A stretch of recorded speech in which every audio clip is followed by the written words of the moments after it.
So, WrestleMania 37 is happening this weekend. Another two-night WrestleMania, just like last year's. It seems like there's a lot of, okay matches that are going to happen, and then there's some that are probably going to be really good. Honestly, I'm looking forward to the show, but today we're going to give our predictions on both Night 1 and Night 2 of WrestleMania 37.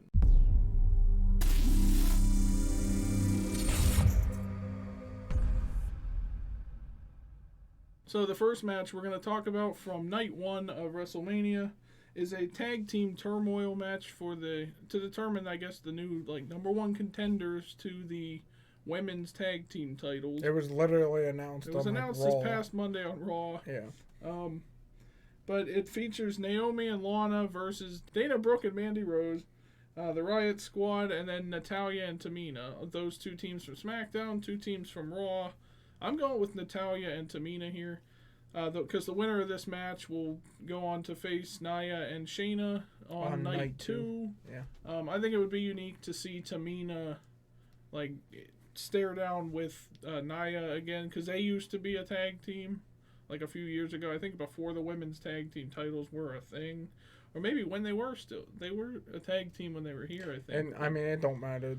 Yeah. Yeah, so we'll get into who we think is gonna win that match. But I think for the tag team turmoil match, I think Natalya and Tamina.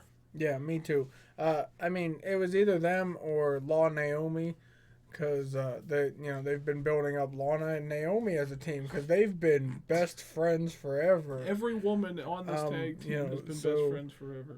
Really, any of these teams could win. I'd be okay with Riot Squad winning. I think the one that they've given the most build to, though, is Natalya and Tamina. Yeah. Because it seems like they've been kind of, I don't know if they're on a winning streak on SmackDown, but they've kind of had the most build, because Dana Brooke and Mandy Rose have been losing to Shayna and Nia on Raw, or right. Lana and Naomi have lost to Shayna and Nia, or they've lost to they lost to Dana and Mandy, so they've been losing, but Natalya and Tamina seem like the team they've been putting the most effort into building up on SmackDown, I guess.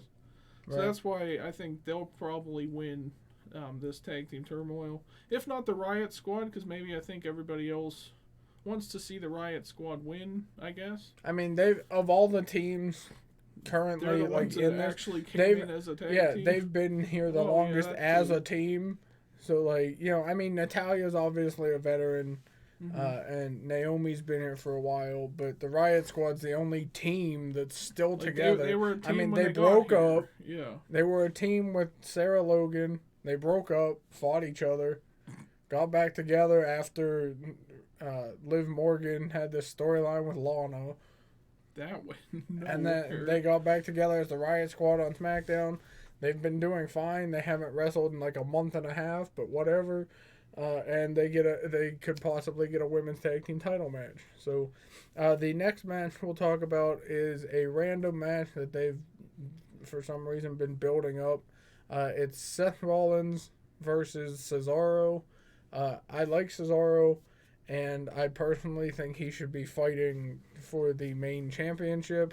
Yeah, that would be... that's what he deserves. I'm going to pick Cesaro to beat Seth Rollins because of the way they've been building it. Yeah. Seth's the heel, Cesaro's supposed to be the face.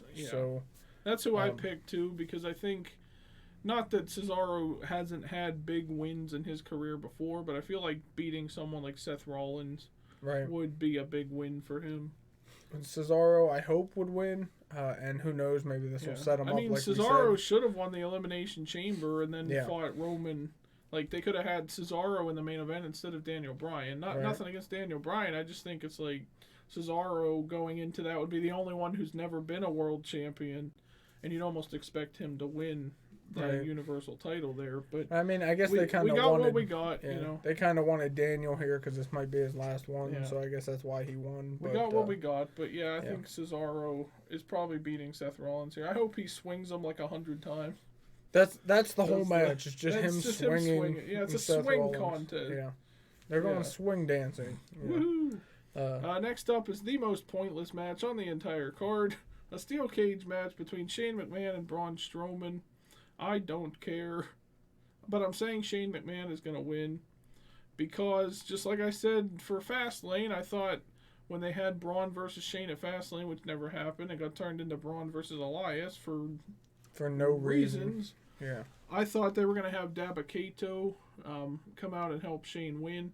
So maybe doing that here in the steel cage match, he can cost Braun the match, and Shane can just climb out like a little weasel and escape the cage. Or he can, I don't know, pin Braun if Dabba-Kato attacks him. I just want to see Dabba-Kato versus Braun, honestly. And this is a good way to do that and set that up, because then Shane can be like his manager and things like that. So yeah. I personally want to see that happen, which is why I think Shane's going to win. Because if not Dabba-Kato, I just think Shane's weaseling his way out of this somehow and winning. Because he's smarter than Braun. That's his whole thing, is that Braun is stupid. But yeah, and this match is stupid as well. Yeah. I picked Braun to win just because I think the way they're setting it up is, he even said like on Raw that he's gonna fight in this match and beat Shane to kind of prove a point and to fight for all the people that have been bullied, with different things. So I think if they're trying to send that message that like just because you're being bullied you can still fight through it, then I think Braun will win. But if they're doing it just for a storyline purpose, who knows? But if they're actually serious about sending that message, Braun could win. But the fact that they're having Shane bully Braun, of all people, was just a stupid storyline. Somehow this turned into Braun is stupid. He's a big stupid dum-dum. And Shane McMahon is not a big stupid dum-dum. So that's how this match came about. Shane McMahon has Jackson Riker and Elias. Oh. Braun doesn't. Oh, well, Braun's going to lose then. The next match we'll talk about is kind of another random match, because celebrities at WrestleMania is a thing now. That needs to happen every year. It has to happen at every WrestleMania. Just like Shane McMahon being at every Mania, you need celebrities at every Mania. So we have Bad Bunny teaming with Damian Priest against The Miz and John Morrison.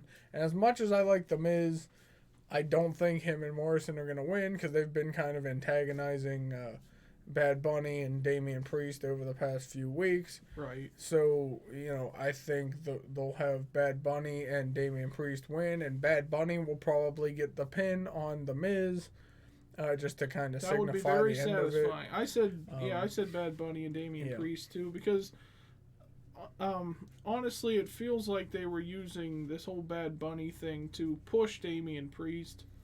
But because he needs help with that. I mean, it kind of went off the rails a little bit, like when Bad Bunny won the 24/7 title. Like, I didn't feel like he needed to do that. I honestly feel like it should have just been like Damian Priest one-on-one with like The Miz or something at WrestleMania, and then you have like Bad Bunny in his corner, just out on the outside, just like Morrison is for The Miz. But a tag team match, I mean, I think it'll be unique, and I'd like to see Bad Bunny pin The Miz. Next up, we have the Raw Tag Team title match. This one should be a fun one, I think, because it's unique. It's AJ Styles and his Omos, his personal big tall dude, teaming up against Xavier Woods and Kofi Kingston, New Day, for the Raw Tag Team Championships. I'm picking AJ and Omos to win. I think that would be like really interesting to see the direction they go with this. Like if they win the titles, like who's gonna beat them for? Because Omos has always been, he stands outside the ring looking really tall, and that scares people. So they lose matches to AJ Styles because of it. To see them as tag team champions, it's like who's going to actually be? I think New Day will probably get a rematch on Raw the next night, because they do that. And then, but who, like after that, who is going to... Shane McMahon and Dabba-Kato. Probably. Or they bring back Akam and Razor. Remember them? Yeah, me neither. That's probably true. But I just think it'd be interesting. And it's a new tag team that we haven't seen for the past year and a half competing. Yeah. So and I think it's something fresh that they could do. And I'm also picking AJ and Omos. And this would be, if AJ and Omos win, this makes AJ Styles a Grand Slam champion, as he's held the WWE, United States, and Intercontinental Championships already. So winning the Raw Tag Team titles gets him every championship and makes him a Grand Slam champion, which I'm okay with. Tag Team titles. Which I'm okay with. So Because I like when they do that. They let people. It's really satisfying to see somebody hold every championship in the company. And there's big names like John Cena, or Kane or Undertaker that haven't even done that. So to have people, like Roman, Seth, like Jeff Dean, Hardy, Daniel, Jeff Hardy, Kofi, Rey Mysterio, all these different, even Ziggler to an extent, at least the previous one for the World Heavyweight title. But so I kind of want to see AJ win. It's really the only thing left he has to do other than the Rumble or Money in the Bank. So true. AJ and Omos, I think, are going to win. The next match we'll talk about, we'll jump over to SmackDown. We'll talk about the SmackDown Women's Championship. Sasha Banks defends against the 2021 Royal Rumble winner, Bianca Belair. I think we're all picking Bianca to win. I'm picking Bianca. So, yeah. The only problem is, this whole storyline somehow got derailed into a women's tag team. The past 2 months, they've just been feuding. They've been teaming up with each other. Well, it's like Rhea and Asuka on Raw. They just on Raw they just fought against the women's tag team champions. And then you had the whole Reginald thing, because that needed to be part of this. I'm glad he's away from this. He's not part of Sasha and Bianca aren't fighting with Reginald in the mix. He's just with Nia Jax now. Keep him over there. Keep him away from the SmackDown Women's title match. And I think this match might actually... I think they announced that this one might actually be main eventing the show. I think so. Even though it's not the last one we're talking about for night one. But, I think that's a good thing, because it shows that the Royal Rumble winner actually is getting a main event of WrestleMania. And if they don't put the title on Bianca Belair, I think that's a wasted opportunity, because then she's probably just going to fade into obscurity. Like when Carmella came back and got a couple title shots and didn't win. Like you said, if they don't have Bianca win, it'll pretty much be a waste of the women's Royal Rumble. And she'd be the first woman to not win at Mania after winning the Rumble, because Asuka did it, Becky did it when she beat Ronda and Charlotte, and then Charlotte did it when she beat Rhea Ripley last year for the NXT Women's Championship. And I just don't think it would be fair. Especially if they have something stupid, because you can always expect at least some stupid ending to one of these. It'll be like a double count out or something. I can already feel that that's coming. And then we're going to have to see this match 6 more times like they did with AJ Styles and Shinsuke. So don't expect it to be what you think it's going to be, because they'll mess it up somehow. But I hope by the end of this, it does end with Bianca winning the title. And then finally, the final match for night one that we're going to talk about is the WWE title match. Of course. Drew McIntyre challenging Bobby Lashley. This is kind of parallel to last year, where he fought Brock Lesnar for the title. Only this year, though, I'm picking Bobby Lashley to retain here. Just because he just recently won the title. He won it a week after Fastlane, I think, or 2 weeks after Fastlane or something. So it was very recently. Because he beat The Miz. That he won the title. Or actually, no. It was after Elimination Chamber, because Miz cashed in on Drew fair and square with no help from anybody. And cashed in Money in the Bank after the Elimination Chamber on Drew McIntyre, then defended it the next week against Lashley, and then the following week against Lashley. Yeah, it was after Elimination Chamber, but it was still pretty recent. And I don't want to see, as much as I'd want to see Drew win the title in front of a crowd, I just don't think taking it off of Lashley this quickly is doing it. I'd rather see Lashley hold it till SummerSlam, or even who knows, hold it for a whole year or something, and then lose it. Because he's on a roll right now. He is a dominant champion right now. Well, and they've been trying to build it up. He's like Roman Reigns now. He's this big deal on Raw now that they have been putting a lot of effort into it. They had the whole Hurt Business thing. I don't know why they even bothered breaking up the Hurt Business. They gave him new music, so a new entrance, so he's keeping the title for a while. And whether or not it's by outside interference from, of all people, Baron Corbin, or just because Bobby beats Drew clean, I still think it'd be a good win for Bobby Lashley here to retain the title at WrestleMania. I think, because you brought up the outside interference part, you know. And I think this whole scenario that they did where Lashley said whoever takes out Drew will get to replace Drew in the match, I think that was all to get in Drew's head. I don't think he necessarily needed somebody's help to beat Drew at Mania. I think he can beat him one-on-one. And I think that's what Lashley will end up saying. He'll tell MVP. He'll tell Baron Corbin, you know, he'll say, like, I want to do this myself. I can beat Drew. Let me go and show how, you know, how strong I am, how powerful I can be. Yeah, you know, made Bobby Lashley seem like he beat Drew McIntyre myself. So I don't think there will be any outside interference. I think this will be a regular, just one-on-one, good old brawl, kind of like Drew versus Sheamus was. You know, where I they think this just could go you know, pretty, like, could be a pretty long match if they gave it time. yes. I definitely hope it's longer than, like, Drew versus Brock last year, I think was like 5 minutes or less than that. Yeah, because he did, like, what, 3 Claymores or whatever. And then, yeah, I mean, all the Brock Lesnar matches yeah. are, but having Bobby Lashley and Drew, who aren't restrained to this, like, 5-minute match thing like Brock Lesnar is or Goldberg is. And if you actually make it a match instead of having interference every 2 minutes, I think this or whatever, could be one of the. This could like, be like a pretty good if they gave it like a solid maybe like 40, 45 minutes or something. They could. I think they could put on a good match. So night 2, the first match we'll talk about is, we mentioned it earlier, Kevin Owens versus Sami Zayn. Logan Paul's probably going to get involved at some point. Because, you know, celebrities at WrestleMania. Again. So, who knows? I'm picking Kevin Owens to win.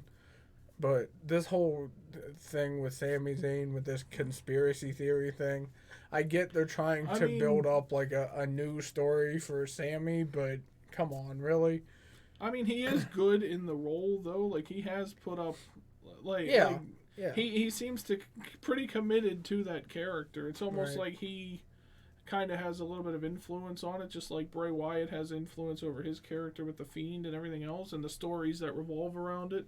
I'm actually picking Sami Zayn to win this.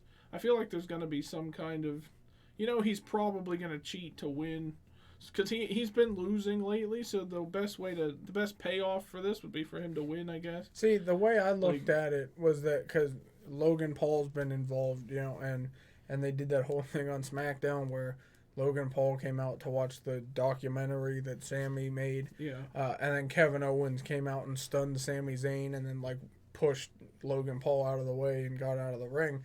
So they're probably building up to have Logan Paul, like, help Sami. But at the same time, I think, what if he turns on Sami and helps Kevin win? I know. Either way, you know, I mean, this match feels like it was just a match they threw together randomly. Just so Kevin Owens could be like, at Mania. This is the kind, is the kind of thing that, like, having the Money in the Bank ladder match at WrestleMania helps a lot with, because then you don't have to have all these random filler matches. You have 6 people left over that don't have a feud. Okay, let's put them in the Money in the Bank. Yeah. You know, or some other match where it's like a number 1 contenders or something. You could have that too. Have a fatal 5-way for a title, or so at least give it that. So or a number 1 contender for the U.S. title or the IC title or something. I mean, I know they had to do, because they're doing 2 nights, they had to get at least, I think there's 7 matches on both nights. So it's unless like, they add some. Yeah. But. So I know they had to throw it, but this is like the equivalent of the, not that Sami and Kevin aren't really good in the ring and they're probably going to put on a really good match. It just feels like what they did last year with Baron Corbin and Elias. It was just that filler match that they just randomly threw together to do because they felt like they needed to do it, and they needed an extra match to throw in there to give us a break between some of the other bigger matches.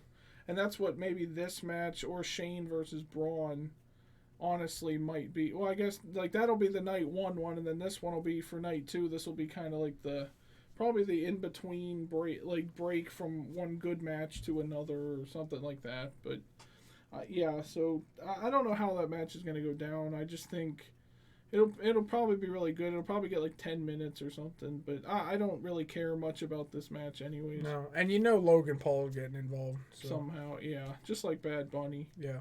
Because celebrities. They wanted a celebrity on both nights. Yeah. Next up, we're going to talk about the United States title match. Sheamus challenging Matt Riddle for the title. Riddle. Sorry, just Riddle. Riddle. No first name. Just Sorry. Riddle. I think Sheamus is actually going to win and like become the new United States champion. I think would this be the second time he's held that title? Third, I believe. Third, yeah. I think that would be unique.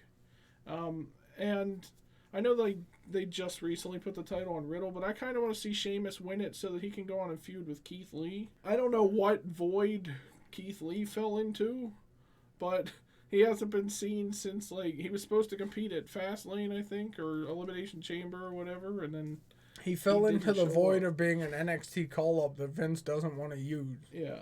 That's the void he fell into. I think if he came back as, like, a heel to take on Sheamus, which I guess technically right now Sheamus is a heel. I don't really know. Well, Keith Lee could come back as the good guy and fight. But yeah, Sheamus. I want to see, because they kind of teased that whole thing where, like, Keith Lee didn't trust Sheamus, and that whole thing with, like, and then they were just both disappeared. friends of Drew McIntyre. That storyline was gone, so it was. So I think it'd be interesting to see if Sheamus won the title and then feuds with Keith Lee for a while, then Keith can win the title, you know. But it's WWE, so who knows? I too am picking Sheamus. I think, you know, kind of like Big E on SmackDown winning the IC title. You know, it's kind of doing like somebody that's held it way back in the day but hasn't held it recently. Yeah, they haven't. You know, yeah. so because like Big E hasn't held the IC title since 2014, Sheamus hasn't held the US title since I think around that time too. So it would be, you know, it would be that like, you know, he's getting the title back. And it's something different for Sheamus, you know, instead of being against Drew for the 17th time, you know, or fighting for the WWE title or just doing some stupid storyline. At least this here is giving him a championship. Something to do. I mean, either way, you know, I think Sheamus winning would be the best thing for Sheamus's career right now, because he's kind of been just, you know, off doing whatever. And he needs something to build up, you know, his career again. So I think Sheamus will win. So let's move on to, I just mentioned it, the Intercontinental Championship match. Big E, the current champion, defending against the Nigerian Prince, or whatever they're calling him now, Apollo Crews, who is a former United States champion. And I think Apollo Crews will win. You forgot to mention something. It's not just any normal match. This is a Nigerian drum fight. Yes, I forgot about that. I don't know what that means. Somebody's probably going to end up with a drum over their head or something, you know, but... There's probably going to be drums around the ring. Who knows? And so who are you going so with? I'm picking Apollo to win. Yeah, I think he's because I think they're building it up like that. I feel like he was supposed to have won the title back at yes, because the ending at Fastlane was kind of weird. It seemed like Apollo was meant he was supposed to kick out. Or whatever, or break out. Big E I forget rolled him up, but like it looked like he kicked out. But it looked like, it was definitely. It seemed like a botch. It looked like, and that's probably why they're redoing it. You know, at Mania. They just kind of threw unless they were told to botch, so they'd have a reason to redo it. Yeah, but we've seen this match like I think 4 times now. If Apollo doesn't win now, he needs to move on, Shinsuke. Then this is no more fighting for the title. They gave him a new character, they built it up and everything else. I think Apollo, you know, just like Roman Reigns, you know, he embraced his heritage and he's like fighting for his family now and everything else. I think he should win the Intercontinental title here, and maybe join Roman as like a little faction. Well, he don't even have to go there. Just, whatever. You know, but I mean, Apollo winning does a lot for his career. You know, it bumps it up. Former U.S. champion, didn't really do much. You know, lost the title back to Bobby Lashley. But the question you could ask is, where does Big E go from here? After he loses the title, maybe he'll challenge. Maybe he'll fight title. Edge or whoever wins the Universal Championship. You know, Edge, Roman, or Daniel for the Universal Championship. Maybe they'll draft him back to Raw and let him rejoin Kofi and Xavier. Who knows? Let's move on to the next match. This should be a good one. This is the one I'm actually looking forward to it the most for some reason. I don't know why this is the one I've been looking forward to, but it's the Fiend versus Randy Orton. In a straight-up one-on-one match, not a Firefly Inferno match like the last match they had 18 years ago back at TLC in 2020, where Orton caught the Fiend on fire, and now he has risen from the ashes. No more Bray Wyatt. Yeah, I think the Fiend straight up needs to win this match. Because the thing I want to see the most out of this match is actually Randy does a punt to the Fiend. And he kicks it, he kicks out at like 1. Because nobody's ever really kicked out of the punt before, I don't think. Even someone like Big Show has been punted and it's won him the match. I just want to see that. I wanted to see that in their first time before they made it an Inferno match. But I think it's a good like revenge story for the Fiend as well because, Orton caught him on fire and everything. So I'm going with the Fiend here. Yes. And I love the Fiend's new look.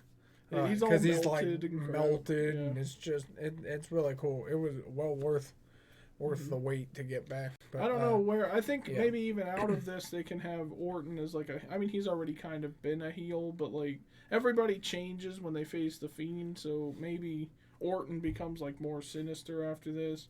I don't know what you do with either of them. I don't want to see the Fiend fighting for the title like ever again. I mean, you could go back to the old Wyatt family too, and have the Fiend join Randy Orton, and they could fight Randy Orton with each other instead of against each other. True. And so that would be something. I mean, we've seen Orton and Bray team up before and win the SmackDown tag team titles, but you could have it'd be kind of like Golden Stardust, It'd be like 2 people in a mask, like just it would be the Fiend would be good, and then Orton. I don't know who necessarily the Fiend would feud with after this, because it seems like he's pretty much fought everybody that he's had issues with in the past. I think so. Now it'd be except the Undertaker. Well, it'd be kind of nice to see Bray actually feuding with with different people that he's never feuded with before, like Drew McIntyre. Or Bobby Lashley or something, or Sheamus or whoever, just like getting into a feud with them, and it's new people. Plus, you have the whole Alexa Bliss thing. She's going through the women's division as like the the female Fiend, Fiendess. The Fiendess, I'm calling her. Yes. But other than that, like I don't know where you go with Randy Orton necessarily. I just don't want to see the Fiend fighting for the title. He doesn't need the title to be. He's good at being invincible. You don't put the title on him because that holds him back. Yes, and then he has to lose the title. So that's the mistake it takes away that. Not that I don't like seeing him as champion. It's just like I don't think for character wise, unless they're gonna make him lose it in a triple threat match like they did last year. I don't think he needs to win the title. I think he's better off without it. So I hope they don't go that route with it and have him like challenging Bobby Lashley for the title. The Fiend, with just coming back, I think having him lose this match kind of takes away from the whole thing. And he's not supposed to lose. Yeah. Like, his whole thing is that he's, like, basically invincible. Or he doesn't feel pain as much. Especially now. Yeah. Now he's just burnt. like, I can already see it. Like, Orton will hit, like, an RKO. The Fiend will just bounce back up. And the funny part is, in front of a live crowd, they can't do a lot of the cinematics stuff. So he can't. I mean, he can disappear and reappear like the Undertaker always did. You just turn off the lights and he comes back. But so they can't do a lot of the stuff, the magic stuff they've been doing. I guess with the fireballs and stuff. Yeah. It's gonna have to be just a normal, straight up one-on-one match. As much as everybody wanted to see another Firefly Funhouse match, I don't know if we're ever gonna get that because they have fans again and stuff. But we'll have to see. I do think this is gonna be. It'll be a fun match. It probably won't go that long, but I just want to see Bray Wyatt or the Fiend kick the crap out of Randy Orton. Yeah. As his new crispy Fiend gimmick. Yeah. So let's move on to the next match. We have the Raw Women's Championship. It is Asuka defending the title, finally, against Rhea Ripley. True. I mean, I think it was supposed to be Charlotte. Ended up being Rhea Ripley because Charlotte's injured or something. Or some COVID or whatever excuse they're using. Whatever they're using. But Rhea will probably win. That's who I'm picking to win. Asuka's held the title like forever. I mean, she lost it to Sasha, then won it back, right? Sasha? Yes, and then she won it back at SummerSlam, somewhere. SummerSlam, something like that. And she... Whatever. I don't think she defended it at like Hell in a Cell. She didn't defend it at Rumble. She didn't defend it at Elimination Chamber. The last time she defended it was probably back at SummerSlam or something, or around somewhere. Did she defend it at TLC against Lana? No, she teamed up with Charlotte at TLC. Oh, that's right. For the tag team titles. Yeah, that happened. Yeah, but anyways, so Asuka's been champion for like forever, so it's time somebody take it from her. And Rhea Ripley, I think, would be a good candidate for that, because then you have Charlotte come back, she fights Rhea again. Rhea gets her revenge by keeping the championship against Charlotte instead of losing it like she did with the NXT Women's Championship last year. Either that or they throw Charlotte into the match this weekend to make it a triple threat match. They've done that before. They're totally going to do that. It'll be on the night. Yep. The match starts, and then Vince McMahon comes out. Here's Charlotte. Yeah, night 2. Yeah. Hey, Charlotte's in the match. Go ahead. Because, she's got to be in everything. It's so annoying to think how they ruined Asuka. Like, they had Asuka win the Money in the Bank last year, and it turned out that Becky Lynch surrendered her title and put it inside the Money in the Bank briefcase. Yeah. That was, like, the most unique thing I've ever seen in terms of, like, trading a title. Because Becky was going on, she was pregnant, so she was leaving. And then they gave the title to Asuka, and then they're like, well, there's nobody else here. Because they have no women's division. Again. So, she had that whole feud with, like, Bayley and Sasha, but they were on Smackdown and were the women's tag team champions. So pretty much all year. So Sasha wins the title, even though she's technically a SmackDown So superstar. pretty much all of last year, if you think about it, Asuka was involved with the women's tag team champions in one way or another. Yeah, and now she's defending the title, and I hope she loses it so we can move on. Finally. As much as I hate to say that, because she should be treated a lot better as women's champion. But she's held the title way too long. Yeah, that's what I'm saying. So, and she hasn't really defended it that much. She defended it against Lana at one point. It was one thing when she had the NXT championship, held it for 500-something days.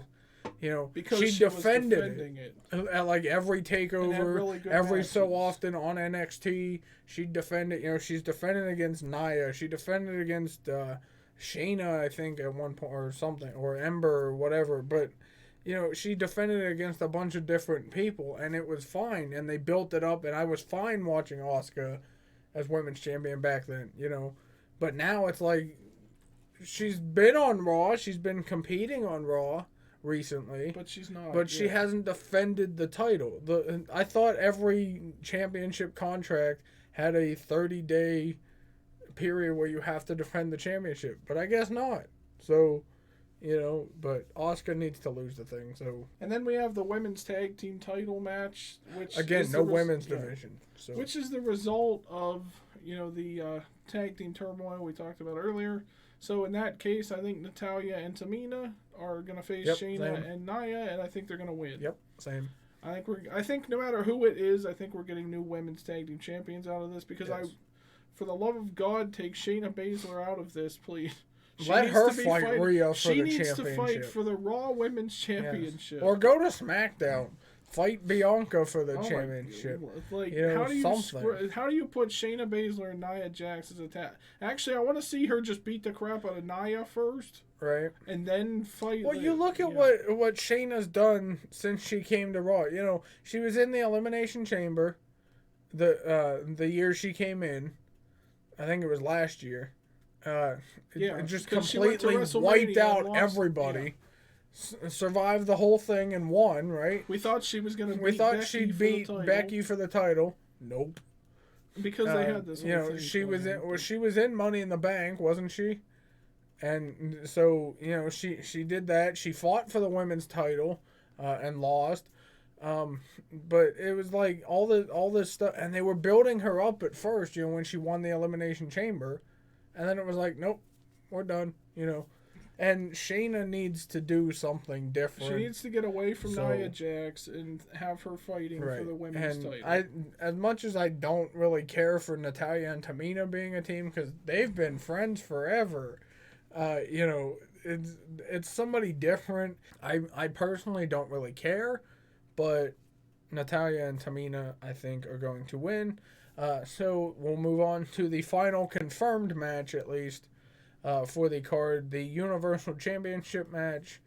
It is a triple threat match between Roman Reigns, the recently added Daniel Bryan, and the 2021 Royal Rumble winner, the Rated R Superstar, Edge. That's right. 2021 has Edge. 11 years after he retired, comes back and is probably gonna win. I think Daniel's just in the match to take the pin. Yeah, I mean, because I don't think they want Edge yeah. beating Roman, because Roman's like the tribal chief. He can't lose. So this way here, if Edge beats Daniel, then it sets up like Daniel versus Roman again. Because he cost him his Universal Championship. Edge could go on and fight other people while they're doing that stupid storyline. See, they've done a good job with making this match probably the most unpredictable. Because if you think about it, if this really is Daniel Bryan's last WrestleMania, then maybe he will, like, win the title. I mean, he can drop it next month, but at least he won, just like he did at WrestleMania 30. Was it 30? Where he won the... He beat, like, Batista, so. Randy Orton, and Triple H all on the same night. Who knows? Yeah, so he did the same thing there. He got added to the match that the Royal Rumble winner was in, and he won the title Yeah, and there. it made Batista mad. And I kind of, like, I find it interesting that, like, you know, Edge and Daniel Bryan have both kind of gone through the same thing. They were both had to be forced to retire and come back. I would have honestly rather seen Daniel Bryan win the title at Fastlane and then him defend the title against Edge at WrestleMania and have a one-on-one. But no, you gotta have since Roman they made in it a it. triple threat match, I think Edge is going to win the title as well, and he's going to pin Daniel Bryan so that they can continue the feud with Roman. They'll have Roman be like, well, you didn't pin me, so I never lost, so I'm still the tribal chief, blah, blah, blah. I'm still the head of the table. And then he goes on to fight Seth Rollins. So then he's out of the title picture because Roman sucks anyways. So just... Like, I think Edge beating Roman one-on-one would have been better, but I think you extending that a little bit also helps maybe, because now when Edge does beat Roman one-on-one, whether it's at, I don't even know if, I think Backlash is the next pay-per-view. It'll be like worth the wait, kind of like we'll actually get to see somebody finally beat Roman Reigns one-on-one, and it was Edge. Well, see, I think also, you know, what they could do is, if Edge pins Daniel, you know, and Roman loses the title, that could be their way of showing, like, Jey Uso could then be like, you lost the match. You're supposed to be the tribal chief, the guy that I look up to, and you lost. Though you didn't get pinned, you still didn't win the match and keep your title. How am I supposed to respect you and look up to you if I'm winning matches and you're not? That's where you have, you know. Then Jey could then turn on Roman and realize, you know, and who knows, Jimmy could come back from whatever hole he fell into, and you know, they could be tag team champions again or something, or both of them could fight against Roman, you know. But you know, this could be their way of getting Jey Uso away from Roman too, because he'd be like, well, you lost, you know, you're telling me to win and then you lose. Like, But either way, if somebody does win the title here that's not Roman, they're pinning the other person. So if Daniel wins the title, he's probably pinning Edge or vice versa. But as far as this whole match goes, I think Edge is going to win the title here. And that would be unique because that's the first time he's held the Universal title. Like, he's been world champion before, but this is technically not like the It's a different world title. Yeah. Yeah. And you know, they did this build from him coming back, winning the Rumble again, you know, and fighting for the Universal title. And like they said on SmackDown before, you know, Daniel's had his shot already and Daniel lost. So this way here, Edge gets his shot. Edge will pin Daniel and win the title and get that one last championship before he officially retires for good, and the one last championship that he hasn't held as part of WWE. So I think it would be a really good thing to have Edge win. And, you know, they've done it with Goldberg. They've done it with Lesnar, you know, bringing these random people back to win the title. So Edge is going to pin Daniel. There you go, guys. Those were our predictions for WrestleMania 37, both nights 1 and night 2. Let us know what you guys think down in the comments section. Who do you think is going to win? What do you think is going to be the best match of the night? And which match are you looking forward to the most? For me personally, it's Randy Orton versus The Fiend, like I said. For me, it's the end of the night, really. I mean, just the end of the night match. Yeah. But Thank you for watching, and we'll see you in the next one. Bye, guys. Subscribe.